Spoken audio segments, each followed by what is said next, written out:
Hey, this is Scott from Coffeeprops, and we are with Matt. Did I get that right? Matt Hohler? Yes, sir. Yes, Matt All Hohler. right. Yeah, and Matt, you are calling from Ohio, and we're a couple of Ohioans talking here now about the coffee culture. Tell us what your company name is, and what is the story that brought you to the coffee culture?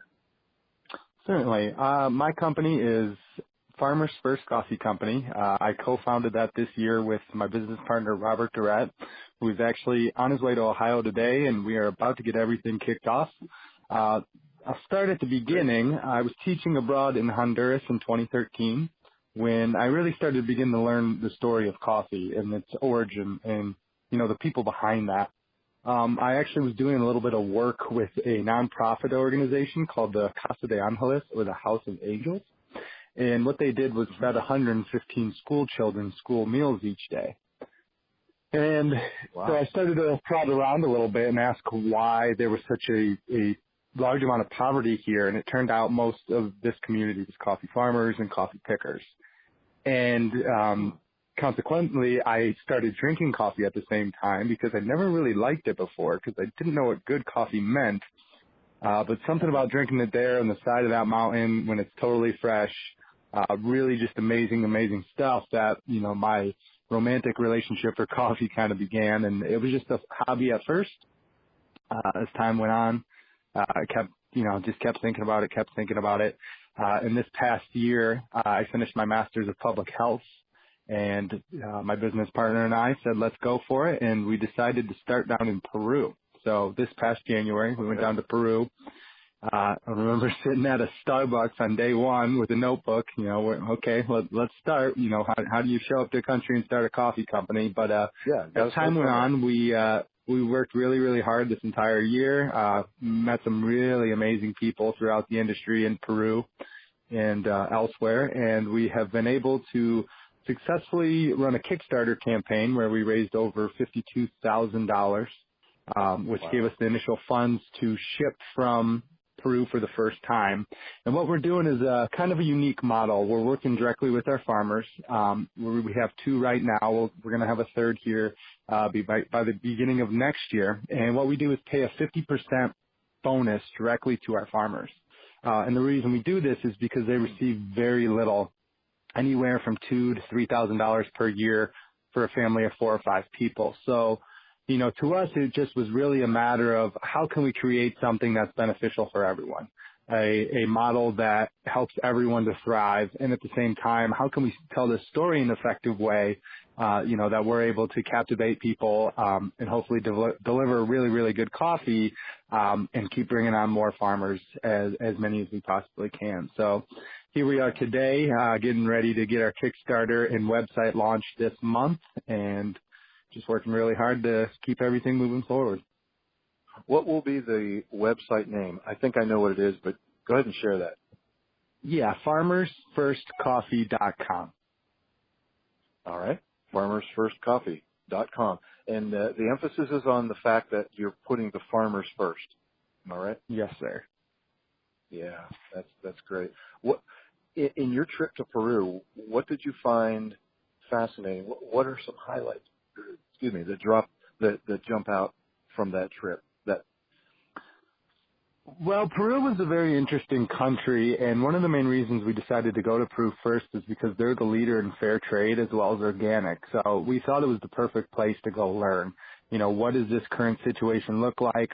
What other certification models are out there, and what kind of impact is it making?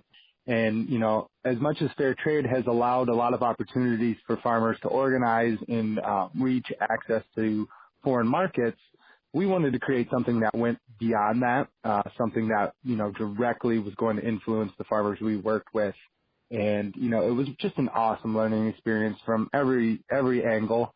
The farmers, the reason I got so captivated with this story back in Honduras was, they're so willing to give their time, their food. And, those that have so little are the ones that always give the most, it seems. So from them to the importer we were working with really helped out a ton. And just the coffee scene in general. And we spent some time in Lima, Peru as well, where, city of 10 million people. And oftentimes the countries of origin don't really have this culture, this scene of coffee. But in Peru, it's very cool to see this growing pride and respect, especially for a country that is so proud of their food. I mean, heck, they got 6,000 different kinds of potatoes, if you didn't know that.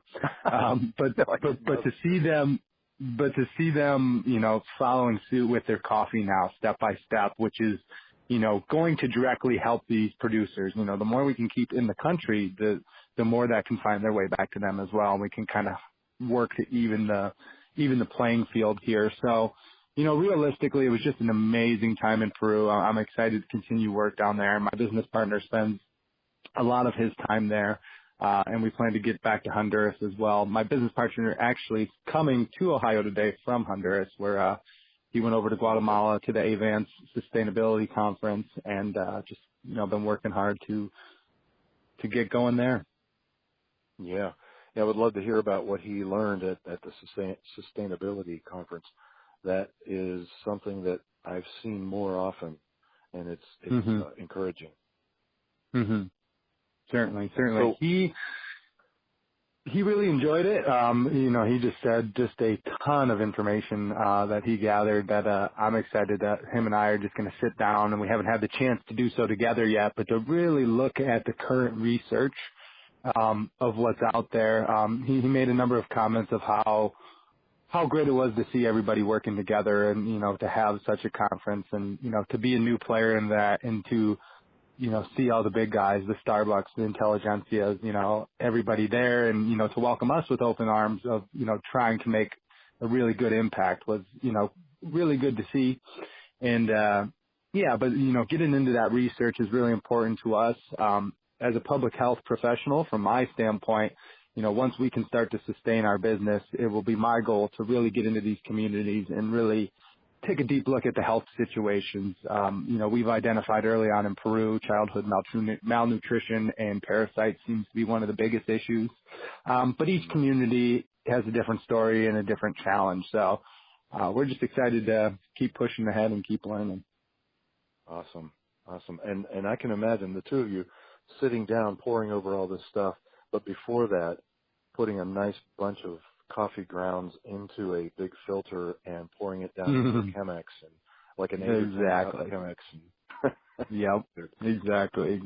What's one thing that you would change in the coffee culture, if you could, right now? The one thing I would change, I think, would just be more awareness.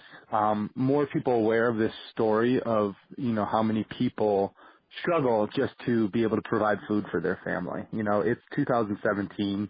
To me, there's no reason why we can't find these innovative solutions to end things like hunger and extreme poverty where, people don't even have a chance or an opportunity. So, that's the biggest thing I can change is, just connecting in this story in a deeper way, in a deeper sense, and having more awareness to where your coffee comes from and, who are these people on the other side? I think a lot of good work is going into that, and so many people are dedicated to doing so. We just got to keep it moving forward. Farmers First Coffee. That's where we'll find you on Instagram. And we can follow your story that way. And I'm sure you'll have a link to the website once it's up to the place where you enjoy it. What's your favorite all-time coffee drink?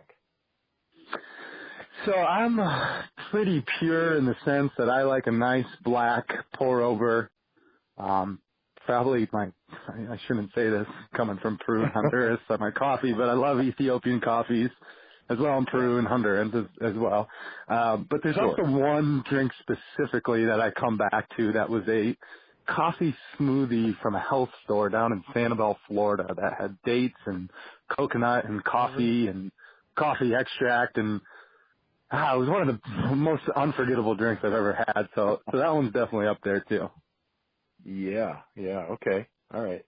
Well, Farmers First Coffee, we appreciate your passion, appreciate your intensity and I think you're doing a great job in getting the ball rolling for the awareness. And we wish you and your partner well, and that the Farmers First Coffee really takes off, and sounds like it's got a good start. And we want to stay in touch with you. So send us a message on Instagram if you have a major update or anything like that. We'd love to reconnect. Awesome. And likewise, thank you to you for all the hard work you do connecting all of us in this industry to move forward together. Really appreciate your time.